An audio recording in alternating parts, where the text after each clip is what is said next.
6 సంవత్సరాలు అందంగా, సంపూర్ణంగా అనిపించిన జీవితం. 4 సంవత్సరాలు కలిసి జీవించాం. 3 పిల్లులు, ప్రయాణాలు, భవిష్యత్ కలలు అన్నీ ఉన్నాయనిపించింది. కానీ ఉన్నట్టుండి అతను నెమ్మదిగా దూరమయ్యాడు. మాటలు తగ్గాయి. నిశ్శబ్దం పెరిగింది. ఏమైంది అంటే, ఏమీ లేదు అన్నాడు. ఉద్యోగం కోల్పోయినప్పుడు నేను కూలిపోయాను. బాధలో ఉన్నాను. సహాయం అడిగాను. అతను మాత్రం నెమ్మదిగా మాయమయ్యాడు. పూలు తెచ్చాడు. కచేరీకి తీసుకెళ్ళాడు. ఆ రోజే బ్రేక్ఫాస్ట్ కొన్నాడు. అంతలోనే నిన్ను ప్రేమించడానికి నన్ను నేను మోటివేట్ చేసుకోవాలి అన్నాడు.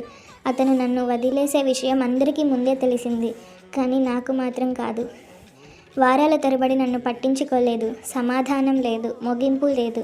కొన్ని నెలల తరువాత మళ్ళీ వచ్చాడు. ఆశ చూపించాడు. తిరిగి మాయమయ్యాడు. 2 సార్లు కాదు, చాలాసార్లు నన్ను వదిలేశాడు. ఆ ప్రేమ నన్ను విరిచేసింది. మళ్ళీ కూడా లేదు.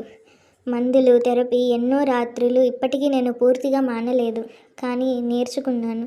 కొన్ని ప్రేమలు మనతో ఉండవు, కానీ మనల్ని మార్చేస్తాయి.